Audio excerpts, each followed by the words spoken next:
اعوذ باللہ من الشیطان الرجیم بسم اللہ الرحمن الرحیم الحمد للہ رب العالمین والصلاة والسلام علی اشرف الانبیاء والمرسلین وخاتم النبیین سیدنا و مولانا ابی القاسم محمد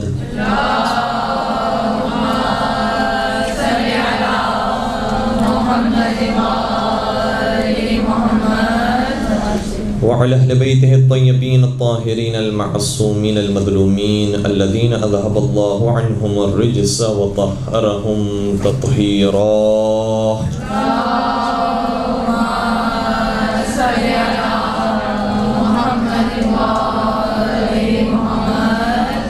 ولعنة الله على أعدائهم أجمعين. أما بعد فقد قال الله تبارك وتعالى في محكم كتابه المجيد وفرقانه الحميد. بسم الله الرحمن الرحيم. مرج البحرين يلتقيان بينهما برزخ لا يبغيان فبأي آلاء ربكما تكذبان يخرج منهما اللؤلؤ والمرجان فبأي آلاء ربكما تكذبان. درود پڑھ دیجئے محمد و آل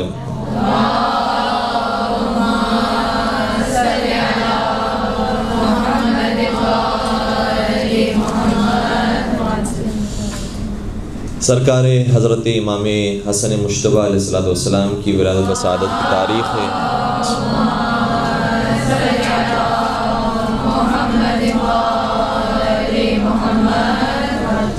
اور ان ہستیوں کو جو نام پروردگار عالم نے عطا فرمائے ہیں اور جو نبی اکرم کے ذریعے ہم تک پہنچے ہیں وہ نام ہی اتنے خوبصورت ہیں کہ جس سے پتہ چلتا ہے کہ خود یہ کتنے خوبصورت ہوں گے. دنیا والوں کے نام رکھنے میں اور ان کے نام ہونے میں بہت فرق ہے. دنیا میں بہت سارے افراد ایسے ہوں گے کہ جن کے نام کریم ہوں لیکن حقیقت میں وہ بخیل ہوں گے. بہت سے ایسے لوگ ہیں کہ جو علی نام رکھتے ہوں لیکن پست ہوں.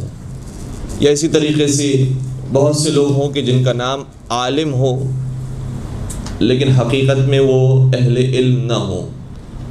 اگر ہو سکتا ہے تو اس کی آواز پلیز ٹھیک کروا لیجیے گا. بار بار آواز منقطع ہو رہی ہے, ہمارے لیے بھی پڑھنا مشکل ہو رہا ہے, شاید آپ کے لیے سمجھنا بھی مشکل ہو رہا ہوگا.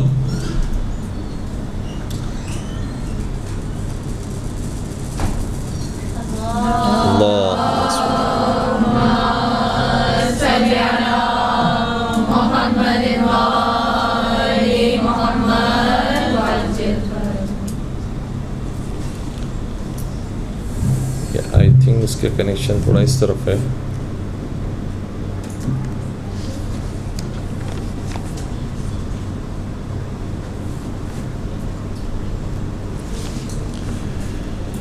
چلیں اب دیکھتے ہیں انشاءاللہ اگر بات ہو سکی تو بات کرتے ہیں.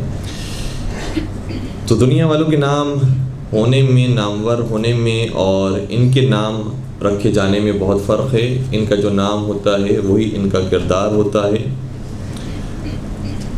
اور ہمارے تمام ہی ائمہ کے بڑے خوبصورت اور چنے ہوئے القابات ہیں اور ہر امام کا لقب دوسرے امام سے مختلف ہے جو خود ان کی شخصیت کو بھی بیان کر رہا ہے اور ان کے زمانے کے حالات کو بھی بیان کر رہا ہے. اگر ہم بات شروع کر دیں حضرت محمد مصطفیٰ صلی اللہ علیہ وآلہ وسلم کی,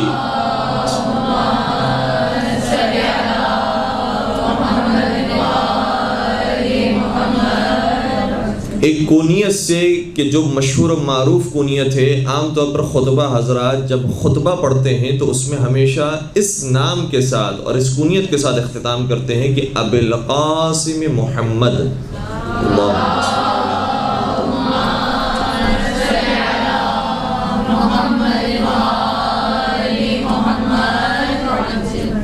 تو ہمارے ائمہ علیہ السلام سے سوال کیا گیا کہ پیغمبر اکرم کو ابو القاسم کیوں کہا جاتا ہے؟ ظاہراً 8ویں سرکار سے سوال ہوا تھا. امام نے جواب دیا کہ چونکہ ان کے ایک بیٹے کا نام قاسم تھا اس لیے انہیں ابو القاسم کہا جاتا ہے, یعنی قاسم کے باپ, قاسم کے والد, اس لیے ابو القاسم انہیں کہا جاتا ہے کیونکہ ان کے بیٹے قاسم تھے. جو سوال کرنے والا تھا وہ ذرا ہوشیار اور سمجھدار اور ذہین شخص تھا. کہنے لگا کہ اگر اے امام آپ مجھے مزید کا اہل سمجھتے ہیں تو مزید عطا فرمائیے. تو امام نے فرمایا کہ یہاں ایک اور وجہ بھی ہے، اور وہ اس کی حقیقی وجہ ہے. یعنی آپ دیکھیں تو نبی اکرم کی اور بھی اولاد ہیں. جناب ابراہیم کے بارے میں تو سبھی کا اتفاق ہے. اسی طریقے سے ایک بیٹے جن کا نام عبداللہ تھا، یا بعض کہتے ہیں طیب تھا یا طاہر تھا. تو کیوں نبی اکرم کے کنیت صرف ابو القاسم رکھی گئی؟ نہ ابو عبداللہ کہا جاتا ہے، نہ ابو طاہر کہا جاتا ہے، نہ ابو طیب کہا جاتا ہے، ابو القاسم کیوں کہا جاتا ہے؟ تو آٹھویں سرکار نے ظاہر ارشاد فرمایا کہ اس لیے نبی اکرم کو ابو القاسم کہا جاتا ہے چونکہ وہ علی کے بھی باپ ہیں، اور علی کا لقب قسیم الجنت والنار ہے. تو چونکہ وہ جنت اور جہنم کے تقسیم کرنے والے ہیں، اور جو تقسیم کرنے والا ہوتا ہے اسے قاسم کہتے ہیں، اور چونکہ نبی علی کے بھی احتراماً باپ شمار ہوتے ہیں، اس لیے انہیں ابو القاسم کہا جاتا ہے. اللہم صل علی محمد.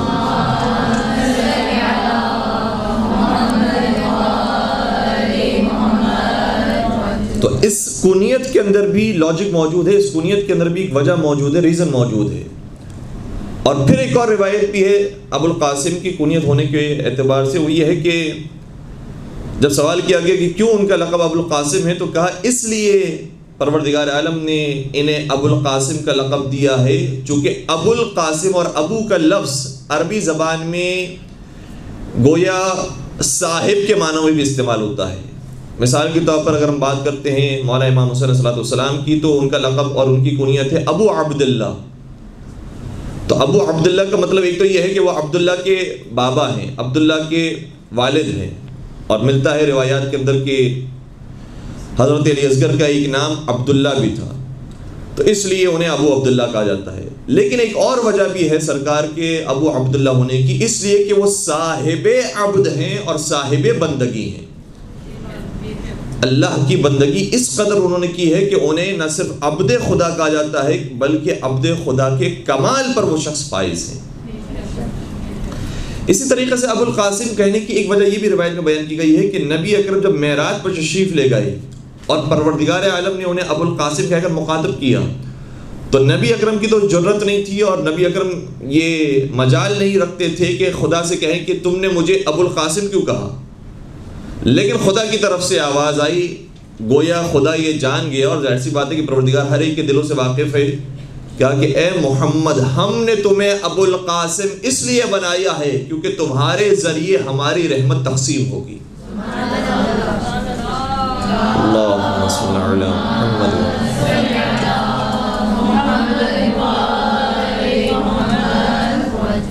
تو ان ہستیوں کے نام کے اندر بھی وہی مطلب پایا جاتا ہے جو ان کی ذات کے اندر پایا جاتا ہے.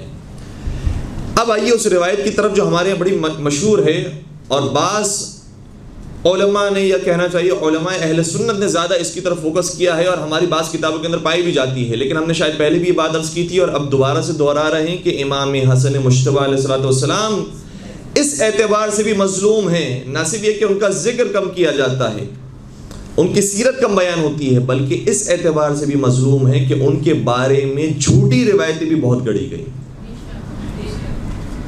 ضعیف روایتیں کثرت کے ساتھ امام حسن کے بارے میں موجود ہیں، بہت زیادہ روایات موجود ہیں، اور بہت سارے مختلف موضوعات پر موجود ہیں، اور اس کی بھی مختلف وجوہات ہیں.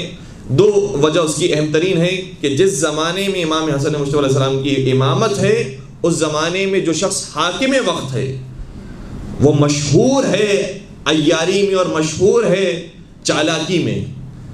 اس لیے جہاں اس نے مولا علی کے بارے میں جھوٹے باتیں گھڑنے کی کوشش کی اور دوسروں کے جھوٹے فضائل اس نے گھڑنے کی کوشش کی، اسی طریقے سے امام حسن علیہ السلام کی شخصیت کو بھی خراب کرنے کی کوشش کی. ایک یہ وجہ ہے. اور دوسری وجہ یہ ہے کہ جب بنی عباس کا دور آیا تو بنی عباس کے حکمرانوں نے پہلے یہ طے کیا تھا کہ جب حکومت ہمارے پاس آئے گی تو ہم سادات حسنی کو حق دیں گے، پیغمبر کے جو بڑے نواسے ہیں ان کو حق دیا جائے گا اور ان کی آل کو حق دیا جائے گا. لیکن جب وہ حکومت میں آئے تو سادات حسنی کو حق نہیں دیا گیا، اور چونکہ سادات حسنی نے مقابلہ کیا ان کا اور کہا کہ تم نے معاہدے کی خلاف ورزی کی ہے، اور مسلسل جنگ رہی ہے سادات حسنی کی خلفائے بنی عباسی کے ساتھ، تو تو پھر خلفائے بنی عباسی نے دوبارہ سے امام حسن مجتبی علیہ السلام کی سیرت اور ان کی شخصیت کو ٹارگٹ کیا اور کہا کہ تم فلاں کی اولاد ہو، تم فلاں کی نسل سے ہو، اور بہت ساری باتیں اس طریقے سے بھی امام حسن سے منسوب کی کہ جو امام حسن کی شخصیت میں موجود نہیں تھی۔ تو من جملہ ایک روایت یہ بھی ہے کہ امام حسن کا نام جب رکھنے کا وقت آیا، سرکار کی ولادت ہوئی، نام رکھنے کا وقت آیا، تو یہ بات منسوب کی جاتی ہے۔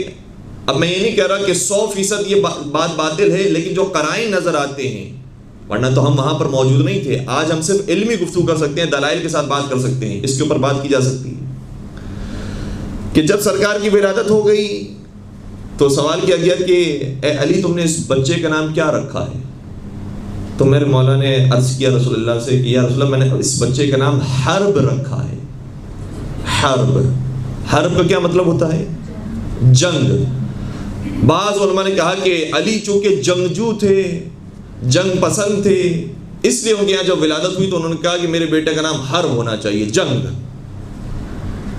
صحیح ہے، یہ کوئی عام اگر پہلوان ہو اور کوئی عام اس طرح کا شخص ہو کہ جو جنگ پسند ہو تو ہو سکتا ہے کہ وہ اپنے بچے کا نام اس طرح سے رکھے۔ اچھا، مزید پھر روایت آگے بڑھتی ہے، جب پہلے بیٹے کی ولادت ہوئی سوال کیا کہ اے علی تم نے اس بیٹے کا نام کیا رکھا؟ کہا کہ حرب۔ پیغمبر نے فرمایا نہیں، حرب نام نہیں رکھو، حسن نام رکھو۔ دوسرے بیٹے کی ولادت ہوئی، پھر رسول اللہ نے سوال کیا اے علی تم نے اس دوسرے بیٹے کا نام کیا رکھا ہے؟ کہا کہ حرب۔ پیغمبر نے فرمایا نہیں، اس کا نام حرب نہیں، حسین رکھو۔ تو آپ محسوس کر رہے ہیں کتنا کانٹرڈکشن پایا جا رہا ہے مولا علی کے نظریات میں اور نبی اکرم کے نظریات میں، جبکہ علی کون ہے؟ انا مدینۃ العلم وعلی بابها۔ علی کون ہے؟ علی منی کنفسی روحک من روحی وطینتک من طینتی۔ اے علی تم میری مجھ سے ہو، جس طرح میرا اپنا نفس ہوتا ہے، تمہاری روح میری روح سے ہے، تمہاری طینت میری طینت سے ہے۔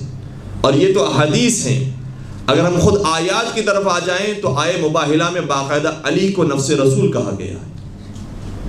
اور حضرت علی وہ ہیں کہ صحیح ہے اپنے مقام پر وہ کافروں کے سامنے بہت زیادہ سخت ہے، کیونکہ قرآن نے حکم دیا ہے محمد رسول اللہ والذین آمنوا اشداء علی الکفار رحماء بینہم، کہ محمد مصطفیٰ اللہ کے رسول ہیں اور جو ان کے ساتھ ان کے اصحاب ہیں، اور حقیقت میں جو سب سے بڑے صحابی ہیں اور سب سے قریبی دوست ہیں وہ حضرت علی ہیں، جن کی شان میں آیت نازل ہو رہی ہے کہ ان کی شان یہ ہوتی ہے کہ وہ کافروں پر شدید اور سخت ہوتے ہیں اور اپنوں کے درمیان رحیم اور مہربان ہوتے ہیں۔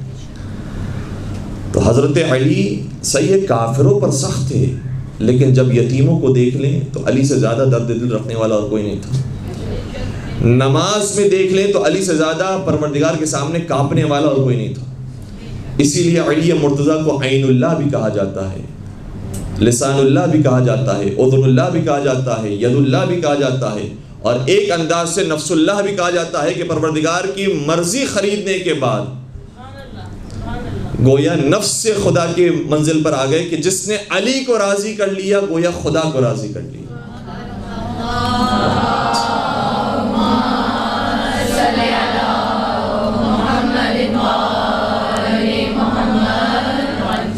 تو اس روایت کے اندر بظاہر دو اعتراض ہمیں نظر آتے ہیں۔ پہلی بات تو یہ کہ اگر کوئی عام مسلمان بھی ہو، کوئی عام صحابی بھی ہو، وہ جانتا ہے کہ نبی اکرم یہاں پر موجود ہیں، نبی اکرم ہمارے اطراف میں موجود ہیں، تو کیا وہ نام رکھنے میں سبقت اختیار کرتا ہے؟ عام مومن یہ کام نہیں کرتا، تو کیا امیر المومنین کل ایمان یہ کام کریں گے؟ دوسری طرف سے خود مولا متقیان کا ادب اس قدر زیادہ ہے کہ رشتے کے اندر بھی نبی اکرم ایک طرف سے بھائی ہوتے ہیں، دوسری طرف سے سسر ہوتے ہیں، تو کیا وہ جو افضل البشر اور سید الرسول اور امام الانبیاء ہیں، جو رشتے میں بھی بڑے ہوتے ہیں، کیا ان کے اوپر سبقت اختیار کریں گے اور کہیں گے کہ یا رسول اللہ میں نے تو یہ نام رکھ دیا ہے؟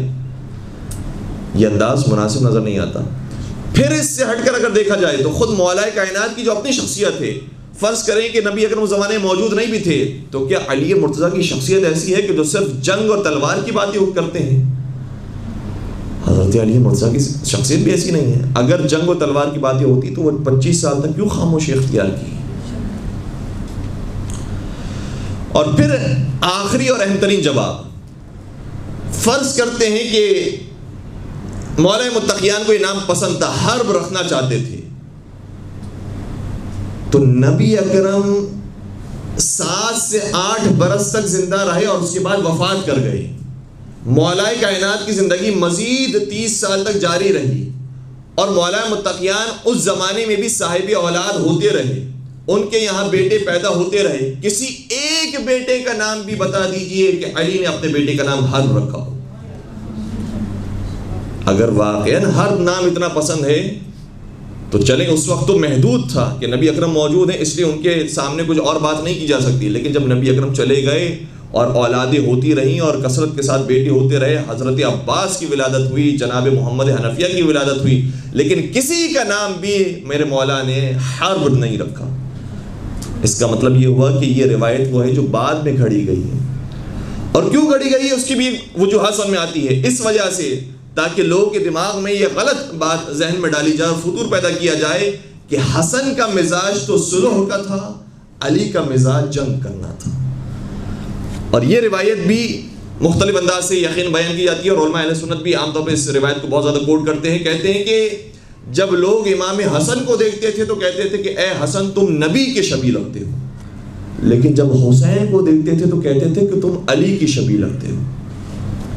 یہ سننے میں تو بظاہر کوئی عیب دار نہیں بات لگتی کہ مناسب بات, حسین علی کی شبیہ ہیں, حسن نبی کی شبیہ ہیں, لیکن حقیقت میں اس کے پیچھے ایک بیک گراؤنڈ ہے کہ نبی جس طریقے سے صلح پسند تھے, نبی جس طریقے سے با اخلاق تھے اور کریم تھے اور نرم دل رکھنے والے تھے, اسی طریقے سے حسن مجتبیٰ کا دل بھی نرم تھا, وہ صلح پسند تھے, اس لیے انہوں نے صلح کر لی. اور چونکہ حسین علی کے شبیہ تھے تو علی کا مزاج جنگ کرنا, تلوار نکالنا, شمشیر نکالنا, لوگوں کو قتل کر دینا یہ تھا, اس لیے حسین بھی جنگ پسند تھے اور کربلا میں جنگ کو رونما کر دیا. تو اس کے پیچھے کیا بیک گراؤنڈ ہے جس کے سامنے بعد یہ روایت بیان کی گئی ہے اور لوگ آسانی سے اس کو قبول کر لیتے ہیں. حقیقت میں نہ حسن نبی کی طرح ہیں نہ حسین علی کی طرح ہیں, حسن اور حسین نبی کی طرح بھی ہیں اور علی کی طرح بھی. اسی لیے کسی نے کیا خوب کہا کہ بحکم حق کہیں پر صلح کر لیتے ہیں دشمن سے, بحکم حق کہیں پر صلح کر لیتے ہیں دشمن سے, کہیں پر جنگ خاموشی جواب سنگ ہوتی ہے, زمانہ سبق لے فاطمہ کے دل کے ٹکڑوں سے, کہاں پر صلح ہوتی ہے کہاں پر جنگ ہوتی ہے.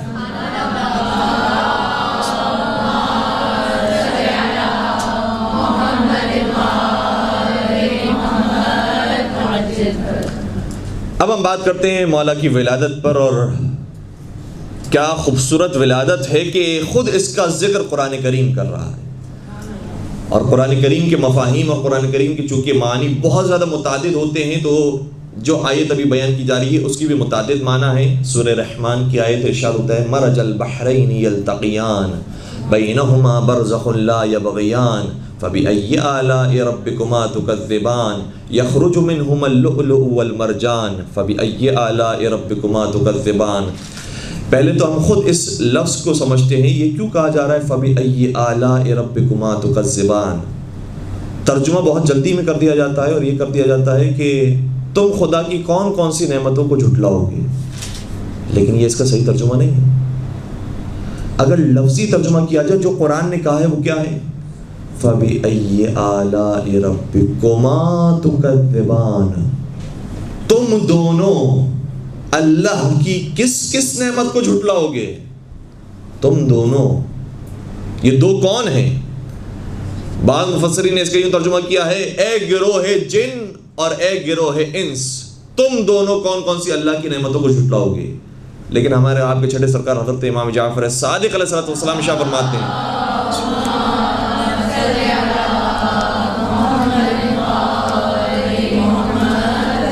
کہ پروردگار ان دو دشمنان اہل بیت سے مخاطب ہو رہا ہے کہ جو فضائل اہل بیت کے بغض میں مبتلا تھے, اور ان سے مخاطب ہو پروردگار یہ کہہ رہا ہے کہ تم دونوں خدا کی کن کن نعمتوں کو جھٹلاؤ گے. حسن اور حسین خدا کی نعمتیں ہیں, علی و زہرا خدا کی نعمتیں ہیں. تو اس آیت کا ایک ظاہری ترجمہ کیا ہے؟ مرج البحرین یلتقیان, دو بحر ہیں, دو پانی ہیں جو آپس میں ملتے ہیں. بینہما برزخ لا یبغیان, لیکن ملنے کے باوجود درمیان میں ایک فاصلہ موجود ہے کہ ایک دوسرے پر بغاوت نہیں کرتا, ایک دوسرے کے ساتھ مکس نہیں ہو جاتا اور ایک دوسرے کے اوپر چڑھائی نہیں کرتا۔ اگر اس کا ایک ظاہری مفہوم دیکھا جائے تو ہاں دنیا کے اندر ہیں دو پانی ایسے ہیں، ایک کھارا پانی ہے، ایک میٹھا پانی ہے، ایک سمندر ہے، ایک دریا ہے، یہ دونوں آپس میں مل بھی رہے ہیں لیکن آپس میں درمیان میں فاصلہ بھی موجود ہے۔ اور آپ نے یقیناً اس کی کلپس دیکھی ہوں گی، ویڈیوز دیکھی ہوں گی، اور نہیں دیکھی ہیں تو یہ آسانی سے انٹرنیٹ پر اویلیبل ہے، باقاعدہ دکھائی دیتا ہے۔ ایک کھارا پانی ہے، ایک میٹھا پانی ہے، دونوں مل بھی رہے ہیں لیکن جدائی ہے۔ تو خدا نے اس طرح بھی لوگوں کو سمجھایا کہ پروردگار کی قدرت کی یہ بھی نشانیاں ہیں کہ دونوں پانی ہیں لیکن اس کے باوجود آپس میں ایک دوسرے پر بغاوت نہیں کرتے۔ لیکن اس کا ایک اور مفہوم بھی ہے جو چھٹے سرکار حضرت امام جعفر صادق علیہ السلام نے بیان فرمایا۔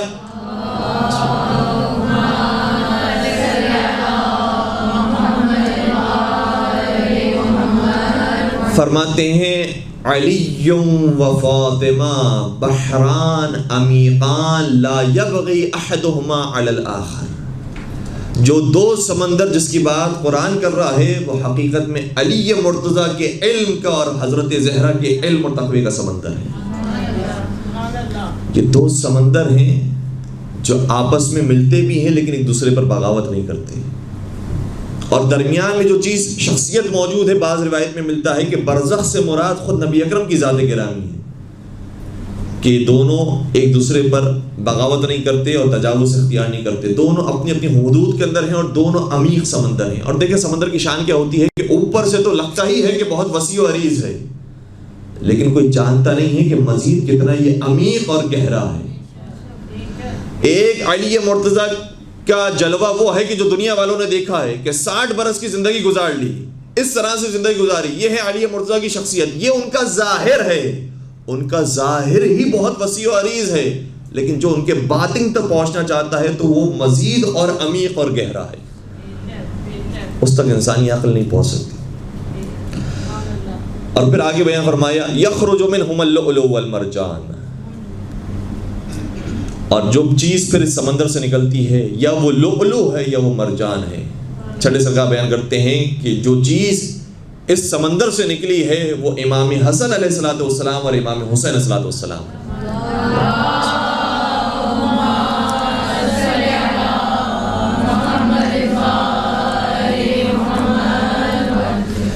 پھر جب سرکار کی ولادت ہوئی تو ولادت کے بعد عقیقے کے سارے مسائل اس وقت دنیا والوں نے دیکھے کہ کس طریقے سے عقیقہ کیا جاتا ہے، کس طریقے سے سر حلق کروایا جاتا ہے، صدقہ کیا جاتا ہے، نام کا انتخاب کرنا۔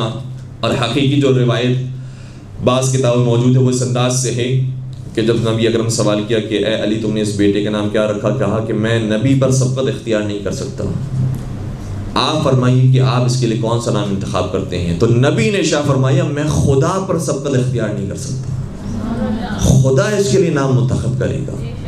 اور جبرائیل امین نازل ہوئے، کہا کہ اس بچے کا نام اب حسن رکھیے۔ اور کیوں نام حسن رکھیں؟ کہا اس لیے کیونکہ علی کو وہی نسبت ہے آپ سے کہ جو ہارون کو موسیٰ سے تھی، اور حضرت ہارون کے جو دو فرزند تھے، ایک کا نام شبر اور دوسرے کا نام شبیر تھا، اور بعض روایتوں کے مطابق اگر اعراب کو مختلف انداز سے پڑھا جائے تو شبر اور شبیر تھا۔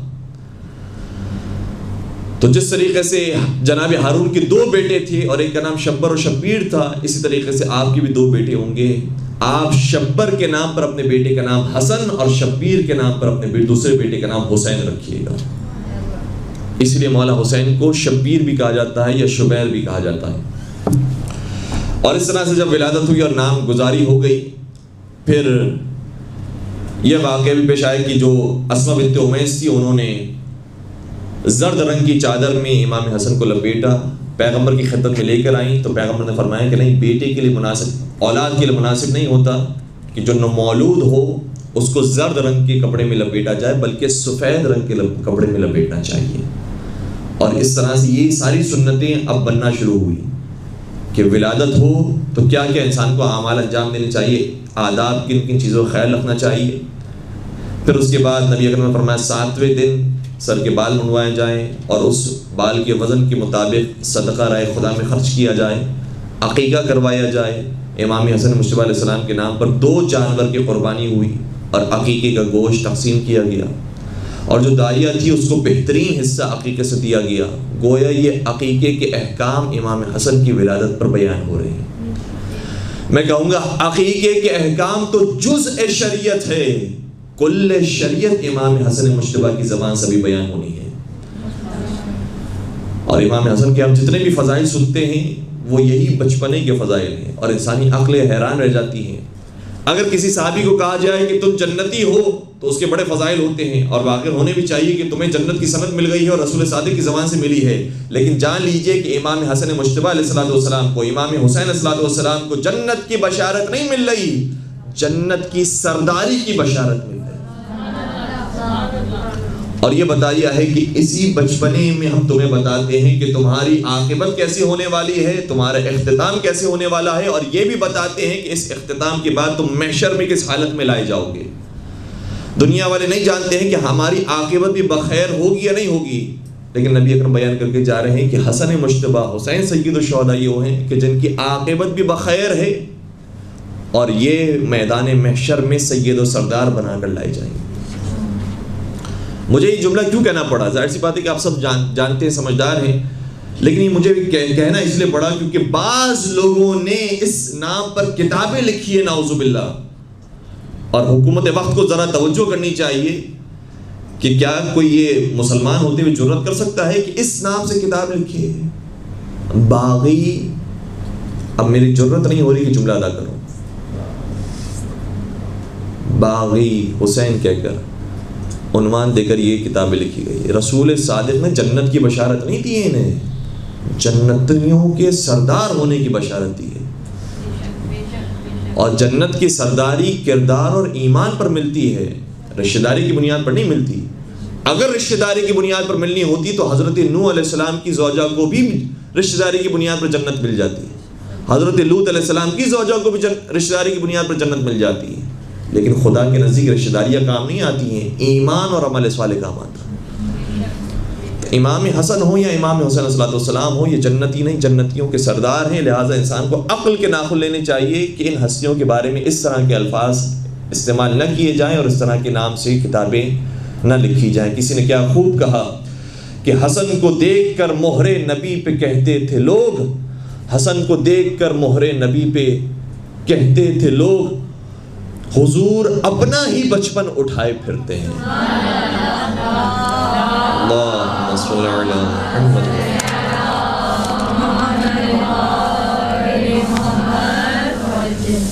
اب ہم ایک روایت آپ کی بیان کر رہے ہیں، اور یہ روایت بہت ساری کتابوں کے اندر موجود ہے.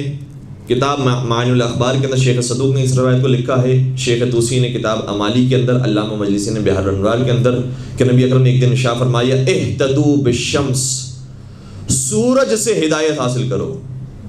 پھر فرمایا فَإِذَا غَابَتِ الشَّمْسُ فَاهْتَدُوا بِالْقَمَرِ، اور جب سورج چھپ جائے تو چاند سے ہدایت حاصل کرو. وَإِذَا غَابَ الْقَمَرُ فَاهْتَدُوا بِالزُّهْرَةِ، اور اگر چاند بھی چھپ جائے تو زہرہ نامی ستارے سے ہدایت حاصل کرو.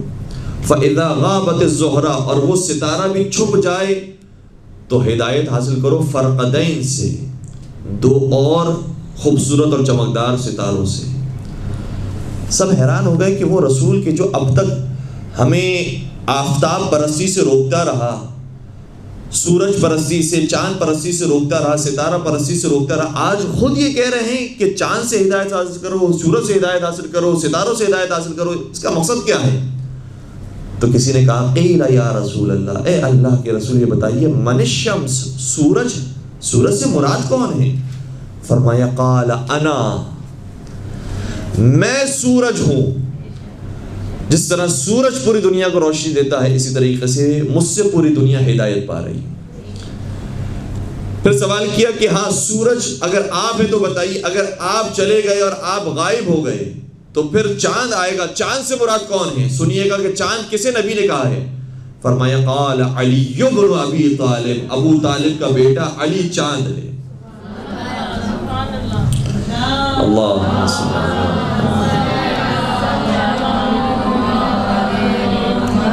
پھر نبی نے ارشاد فرمایا تھا جب چاند بھی چھپ جائے تو زہرہ ستارے سے تم ہدایت حاصل کرو. سوال کیا من الزہرہ، زہرہ سے مراد کون ہے؟ تو فرمایا فاطمہ الزہرا سلام اللہ علیہ.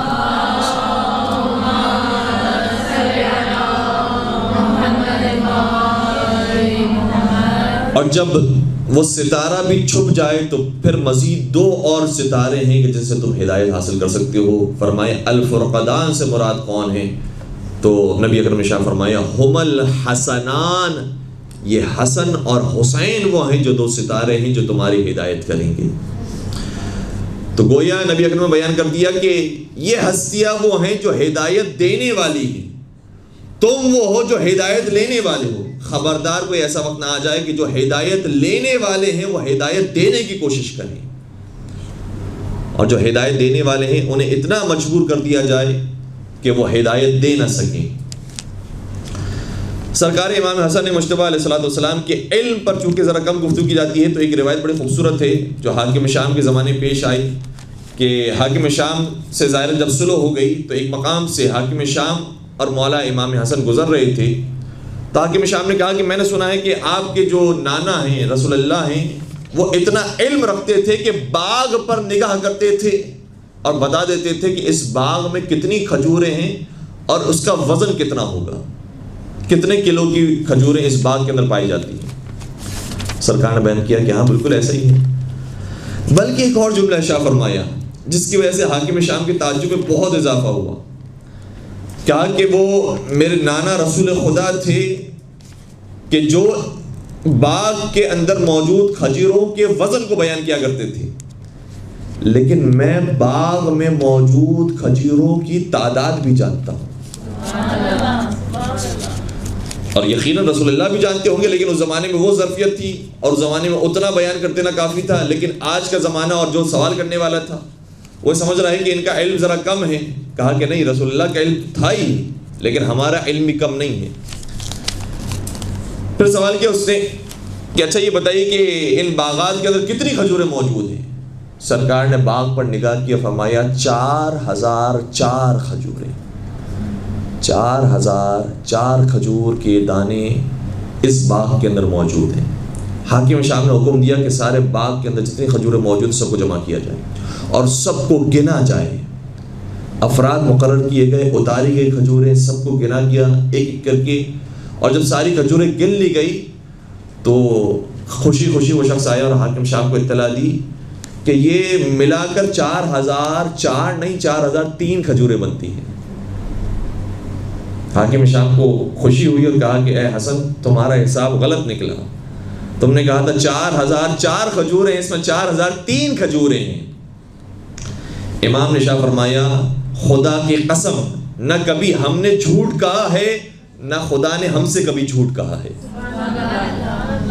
اور یہ بیان فرمایا ہی تھا کہ وہ شخص کہ جو کھجوریں اتارنے والا تھا وہ خود ایک اپنے دہن میں کھجور رکھ کر کھانے والا تھا. امام نے فرمایا دیکھو وہ ایک کھجور ہی ہے. مل کے درود پڑھ دیجئے محمد و آل محمد.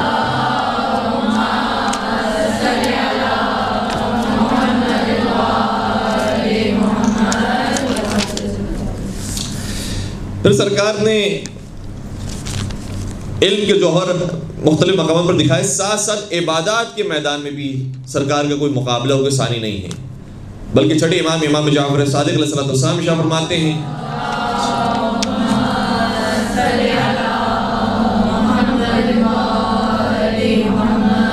دیکھیے کسی عام انسان کی گواہی نہیں ہے، امام معصوم کی گواہی ہے. ان الحسن ابن علی کان اعبد الناس فی زمانہ، حسن ابن علی اپنے زمانے میں سب سے بڑے عبادت گزار تھے. وازہدہم وافضلہم، اور اپنے زمانے کے سب سے بڑے زاہد تھے اور سب سے افضل انسان تھے. کیسی عبادتیں تھیں؟ روایت کا جملہ یہ ہے کہ جب سرکار مسجد میں داخل ہونا چاہتے تھے، پہلے تو وضو کی کیفیت ایسی تھی کہ وضو کرتے گریہ فرماتے تھے، لیکن جب مسجد کے دروازے قریب پہنچتے تھے تو باقاعدہ راشہ طاری ہو جاتا تھا اور لرزتے رزتے بیت اللہ میں داخل ہوتے تھے، خانہ خدا میں داخل ہوتے تھے، مسجد میں داخل ہوتے تھے. اور کسی نے سوال کر لیا کہ اے حسن آپ اتنا گھبرا رہے ہیں، آپ تو جنتیوں کے سردار ہیں، آپ کو کس بات کا خوف ہے؟ تو اس وقت گویا سکھانے کے لیے جملہ شاہ فرماتے تھے کہ الہی ضیفک ببابک، پروردگار تیرا مہمان تیرے دروازے پر آ گیا ہے. یا محسن قد اتاک المسیء، اے احسان کرنے والے ایک مسیء اور گنہگار تیرے پاس آ گیا. فتجاوز عن قبیح ما عندی بجمیل ما عندک یا کریم. تو اے پروردگار میرے پاس جو قبیح چیزیں ہیں اس کو اپنے پاس جو جمیل چیز ہے اس سے رد و بدل فرما اے کریم پروردگار.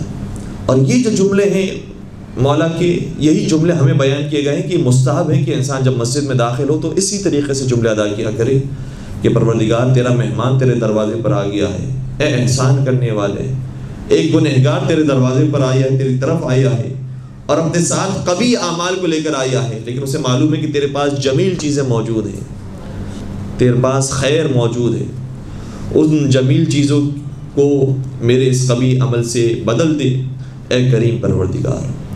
اور پھر اسی طریقے سے جب سرکار حج پر جایا کرتے تھے تو بہت گریہ فرماتے تھے، یہاں تک کہ جو ہماری یہ رسم ہے نا، اربعین کے موقع پر ہم عام طور پر پیدل جاتے ہیں یا دیگر مناسبتوں پر زیارت کرنے کے لیے جاتے ہیں تو پیدل جاتے ہیں. تو ایک تو یہ کلچر کیسا بن گیا ہے، ایک ہماری پہچان بن گئی ہے، شیعوں کی پہچان ہے ماشاءاللہ سے، پوری دنیا میں اس طرح سے اب پہچانا جا رہا ہے کہ کتنا پرامن اجتماع ہوتا ہے شیعوں کا. تو اس کے اندر جہاں بہت ساری دیگر وجوہات ہیں، ایک وجہ یہ ہے کہ خود امام حسن جب حج اور عمرے کے لیے جایا کرتے تھے تو پیدل جایا کرتے تھے، پا پیادہ جایا کرتے تھے. اور عجیب بات یہ ہے کہ ان کے ساتھ سواری بھی ہوتی تھی، اپنے ساتھ مرکب رکھتے تھے لیکن اس کے اوپر سوار نہیں ہوتے تھے، پیدل چلتے تھے. تو کسی نے سوال کیا اور بہرحال اعتراض ذہن میں آتا ہے کہ جب آپ کے پاس یہ چیز موجود ہے تو اسے استعمال کیوں نہیں کرتے؟ فرماتے ہیں کہ جس عظیم ہستی کی بارگاہ میں جا رہا ہوں میں جرت نہیں کر سکتا کہ اس کے سامنے سوار ہو کر جاؤں. یہی ہماری بھی کیفیت ہے کہ جس عظیم ہستی کی ہم زیارت کرنے کے لیے جا رہے ہوتے ہیں جرت نہیں کرتے کہ ہم سوار ہو کر اس کی بارگاہ میں حاضر ہوں. یہ ادب کا تقاضا ہے، کوئی واجب نہیں ہے، لیکن ادب کا تقاضا ہے کہ اس طرح سفر کیا جائے. اور سرکار جب حج پر جاتے تھے کتنے حج انجام دیے؟ نبی اکرم کے بارے میں تو ہے کہ ایک حج نبی اکرم نے کیا، لیکن امام حسن مجتبی علیہ السلام نے 25 حج کیے تھے. اور جن میں سے ایک روایت کا جملہ یہ ہے، اچھا بعض روایتوں میں 20 حج کا ذکر بھی ہے، بعض میں 25 کا ذکر ہے، لیکن جو حج انہوں نے پا پیادہ کیے تھے اس کے بارے میں ہے کہ امام حسن نے 20 حج پا پیادہ کیے تھے، پا پیادہ کیے تھے. اور جاتے بھی پیدل تھے، تشریف لاتے تھے تب بھی پیدل تشریف لاتے تھے. بہت سو نے اعتراض کیا اور مختلف انداز سے اعتراض کیا، بڑے بڑے صحابہ نے، تابعین نے اعتراض کیا کہ اے حسن آپ جو یہ پیدل جاتے ہیں اس کی وجہ سے ہم سوار نہیں ہو پاتے. لوگ کہتے ہیں کہ جب نواز رسول اس طرح سے جا رہا ہے حج کرنے کے لیے تو تم کیا ان سے افضل ہو جو تم سوار ہو کر جاتے ہو، اس لیے آپ کی وجہ سے ہمیں بھی پیدل ہونا پڑتا ہے. تو امام فرماتے تھے کہ نہیں، تمہارے لیے ذمہ داری نہیں ہے، تم اگر سوار کے ساتھ سفر کرنا چاہو تو تم سفر کر سکتے ہو. گویا فرق ہو گیا. کچھ لوگ ایسے ہیں جو مجبوراً بعض اعمال انجام دے رہے ہوتے ہیں اور کچھ ہستیاں ایسی ہوتی ہیں جو پورے اختیار کے ساتھ ادب و آداب کا خیال رکھیں.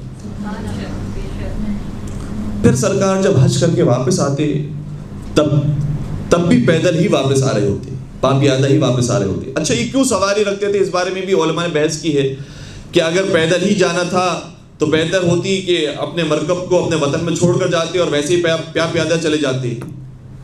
پھر علماء نے اس کی وجوہات بیان کی، شاید یہ وجہ ہو، شاید یہ وجہ ہو، شاید وہ وجہ ہو.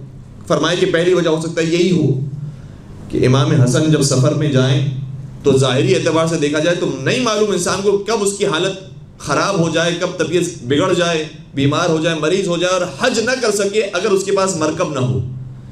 اس لیے امام احتیاطاً اپنے ساتھ سواری رکھتے تھے کہ اگر خدا نہ خاصہ ضرورت پیش آئی تو پھر سوار ہو کر حج پر چلے جائیں گے. ایک وجہ یہ. دوسری وجہ یہ بیان کی کہ اگر فرض کریں امام اپنے ساتھ سواری رکھتے ہی نہیں تو دنیا والے کہتے کہ چونکہ حسن کے پاس سواری نہیں ہے اس لیے پیدل جا رہے ہیں. اگر سواری ہوتی تو سوار ہو کر جاتے، تو امام اپنے ساتھ لے کر جاتے سواری، دیکھو ہمارے پاس سواری ہے اس کے باوجود ہم پیدل جا رہے ہیں. یہ دوسری وجہ بیان کی. تیسری وجہ ہے، تیسری وجہ یہ ہے کہ امام اپنے ساتھ مرکب اپنی خاطر نہیں رکھتے تھے بلکہ راستے میں چلنے والے مسافروں کی خاطر رکھتے تھے کہ مجھے ضرورت پیش آئے یا نہ آئے، لیکن راستے میں اگر راہ چلتا ہو کوئی راہگیر مل گیا، کوئی مسافر مل گیا اور وہ پریشان حال ہوا تو اس کو یہ مرکب دے دیا جائے گا تاکہ وہ اس پر سوار ہو جائے. تو اپنے ساتھ مرکب رکھتے تھے اور اس طرح سے جایا کرتے تھے اور واپس آتے تھے. جب واپس آ رہے ہوتے تھے تو کبھی کبھار یہ واقعہ پیش آیا جس میں سے ایک واقعہ بڑا متاثر کن ہے وہ یہ ہے کہ امام کے پیروں میں ورم آ گئے ہیں۔ ظاہر سی بات ہے کہ آج تو ہم کچھ قدم چلتے ہیں تو ہمارے پیروں میں ورم آ جاتے ہیں، پیر پیپ سے بھر جاتے ہیں۔ سرکار اتنا طولانی سفر طے کرتے تھے اور واپس آتے تھے تو پیر بہت زیادہ متورم ہو گئے۔ امام نے شاہ فرمایا کہ تم پریشان نہ ہو، کچھ ہی فاصلے پر ایک منزل آنے والی ہے جہاں پر پڑاؤ ڈالا جاتا تھا پرانے زمانے میں، وہاں پر ایک سیاہ رنگ کا شخص نظر آئے گا، یعنی گویا حبشی کوئی شخص ہوگا، اس کے پاس روغن موجود ہے، اس کو کہنا کہ وہ روغن مجھے دے دے، اور تم اسے جب قیمت دو گے اس کی تو اس سے بحث نہ کرنا، یہ نہ کہنا کہ ذرا کم کر دو، اور جو ہے وہ امام کے لیے لے کر جایا جا رہا ہے اس لیے تھوڑی سی اس کے اندر گنجائش نکال دو، کہ جو وہ کہے اتنے اسے پیسے دے دینا۔ امام نے اصحاب نے فرمایا کہ یہاں پر تو کوئی شخص معلوم نہیں ہوتا، دیکھتے ہیں کہ آگے کون ملتا ہے۔ دیکھا تو کچھ ہی فاصلے کے بعد ایک منزل پر ایک سیاہ فام شخص انتظار کر رہا تھا۔ امام نے فرمایا جاؤ اس کے پاس جاؤ۔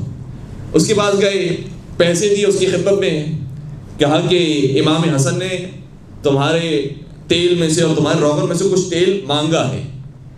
عرض کرنے لگا کہ کیا امام حسن موجود ہے یہاں پر؟ نواسہ رسول موجود ہے؟ خود دوڑتا دوڑتا امام حسن کی خدمت میں آیا اور کہا کہ فرزند رسول، نہ صرف یہ کہ میں آپ کی خدمت میں حاضر ہوں بلکہ آپ کو جس روغن کی ضرورت ہے میں آپ کو تحفتاً آپ کی خدمت میں پیش کر رہا ہوں، اور امام کو ہدیۃ دے دیا۔ پھر عرض کرنے لگا کہ فرزند رسول لیکن ایک میری درخواست ہے کہ میرے یہاں بیٹے کی اولاد کی ولادت ہونے والی ہے، آپ اس کے لیے دعا کیجئے کہ ماں بھی خیریت سے ہو اور بیٹا بھی صحیح و سالم ہو۔ تو امام نے اس کے لیے دعا فرمائی اور فرمایا کہ جب تم واپس لوٹو گے اپنے شہر اور اپنے وطن جہاں پر تمہارے بیٹی کی ولادت ہونے والی ہے تو اس کی ولادت تم سے پہلے ہو چکی ہوگی اور وہ صحیح و سالم ہوگا۔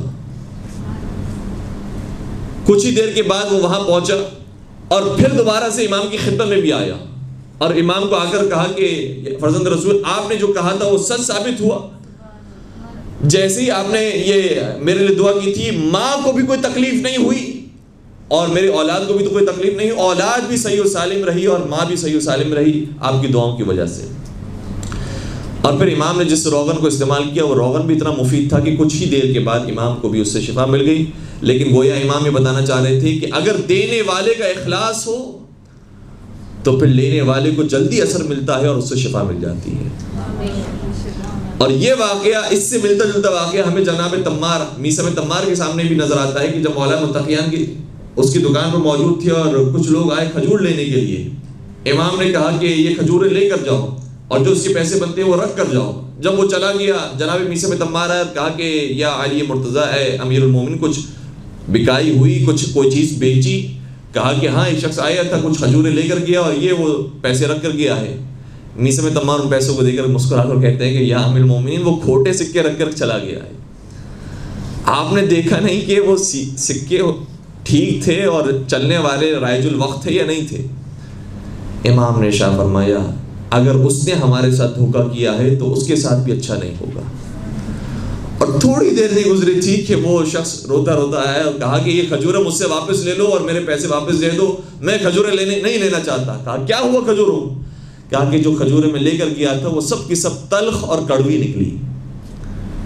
تو امام نے فرمایا کہ جو تم نے دیا تھا اس کے بدلے تمہیں یہی ملنا چاہیے تھا۔ تو کبھی کبھار یہ بھی ہوتا ہے کہ جیسا انسان کرتا ہے ویسے ہی پروردگار اس کے ساتھ بھی سلوک اور برتاؤ کرتا ہے، اور بہت اچھا ہوتا ہے کہ دنیا میں یہ مثالیں ہمارے سامنے آ جاتی ہیں جس کے بعد ہمیں سمجھ میں آتا ہے کہ دنیا میں انسان جیسا کرے گا ویسے ہی دنیا میں انسان کاٹے گا بھی۔ درود پڑھ دیجیے گا محمد و عالم۔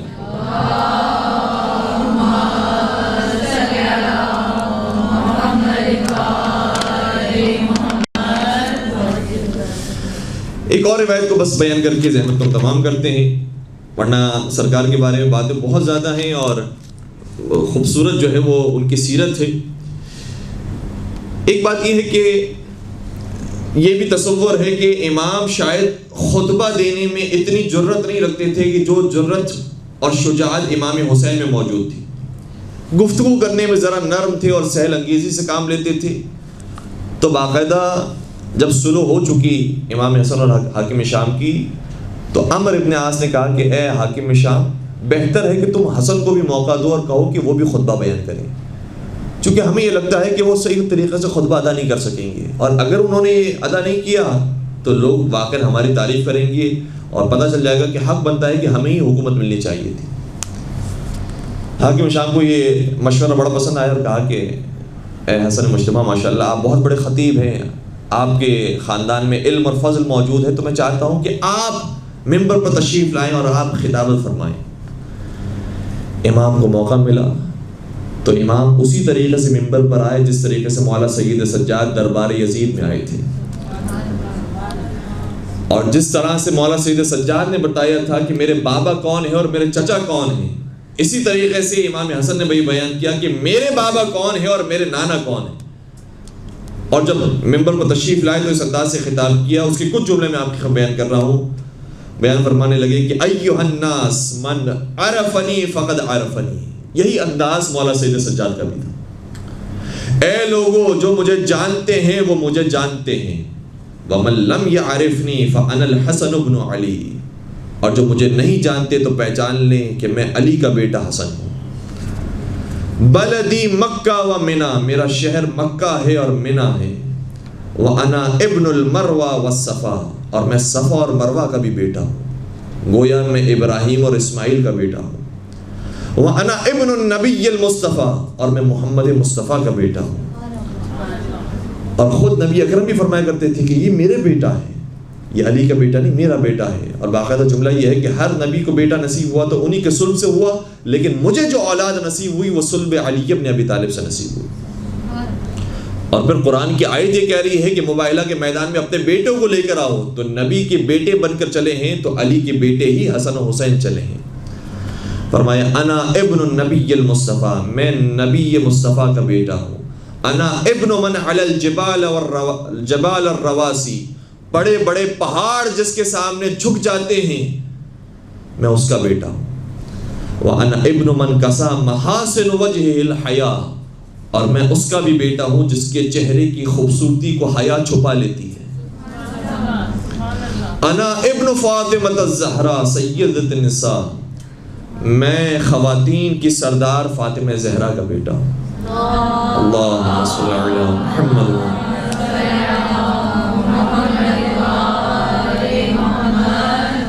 اور اس کے بعد خطبہ طولانی ہے، آپ نے یہیں پر سلوات پڑھ دی، بس میں یہیں پر خطبے کو روکتے ہوئے اس کا خلاصہ آپ کی بیان کر رہا ہوں۔ مولا بیان کرتے رہے میں اس کا بیٹا ہوں، میں اس کا بیٹا ہوں، میں اس کا بیٹا ہوں، مجھے پہچانو میں کون ہوں۔ اتنی تفصیل بیان کی کہ جو کام یزید نے مولا سید سجاد کے ساتھ کیا تھا کہ مؤذن کو حکم دیا تھا کہ اذان دے دو تاکہ سجاد کو روکا جائے، وہی کام حاکم شام نے مولا حسن کے ساتھ کیا۔ مؤذن کو بلایا، وَأَذَّنَ الْمُؤَذِّنُ، اور مؤذن نے اذان دی تاکہ حسن مجتبیٰ کی خطبے کی کاٹ کو روکا جائے۔ لیکن جب جس انداز سے دیکھیں مولا سید سجاد کے خطبے کو سنتے ہیں، لیکن شاید مولا سید سجاد نے جس سے خطبہ سیکھا ہے وہ حسن مجتبیٰ ہے۔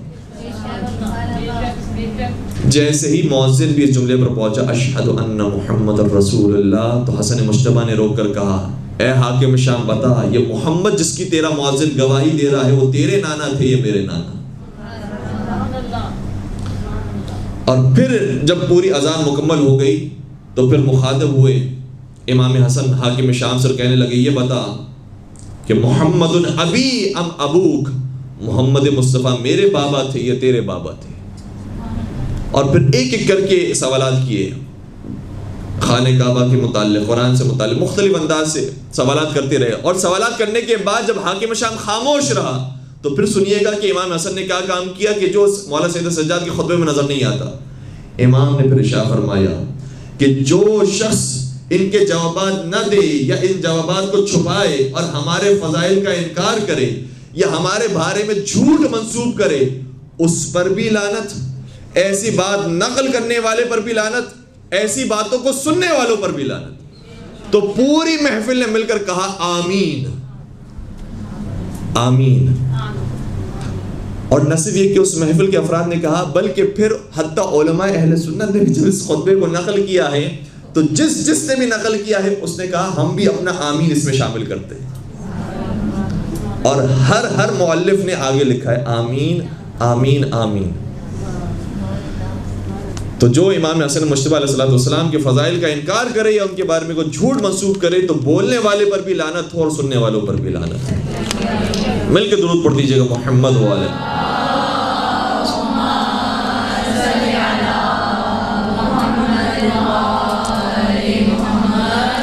بس پروردگار سے ہم دعا کرتے ہیں کہ پروردگار ہمیں امام حسن مجتبی علیہ السلام کی، ان کے آباء اجداد کی، ان کے خاندان کی اور ان کی اولاد کی محبت نصیب فرمائے، اور ہمارے قدم کو ان کے نقش قدم پر چلنے کی توفیق نصیب فرمائے، سیرت محمد وآل محمد پر ایمان پیرا ہونے کی توفیق نصیب فرمائے، ان کی زیارت زندگی میں اور زندگی کے بعد بھی نصیب فرمائے، ہماری بچوں میں ان کی محبت نازل فرمائے۔ پروردگارہ امام حسن مجتبی کا مزار مسمار ہے، ان کی والدہ کا مزار اور ان کی اولاد کا مزار مسمار ہے۔ پروردگارہ ان مقدس مزارات کی تعمیر نو کے اسباب جلد جلد پیدا فرما۔ پروردگارہ ان مقدس مقامات کی زیارتیں ہم سب کو نصیب فرما۔ پروردگارہ امام حسن مجتبی کا دسترخوان مشہور ہے، پروردگارہ اس دسترخوان کی برکت اور اس کے صدقے میں بے روزگار مومنین کو رزق حلال نصیب فرما، جو رزق حلال کما ان کے رزق برکت و وسعت و کثرت نصیب فرما۔ صاحبان اولاد کو اپنی اولاد کی اچھی تربیت کرنے کی توفیق نصیب فرما، بے اولاد مومنین کو اولاد صالحہ نصیب فرما۔ پروردگارہ تمام شیعان حیدر کرار کی جان مال عزت و آبرو کی حفاظت فرما، اور تمام مظالم سے انتقام کے لیے اپنی آخری حجت امام عصر والزمان کے ظہور میں تعجیل فرما۔ ہمیں ان کے عاشقین، محبین، سچے چاہنے والے اور ماننے والوں کو شمار فرما۔ ربنا تقبل منا انك انت السميع العليم وتب علينا انك انت التواب الرحيم برحمتك يا ارحم الراحمين۔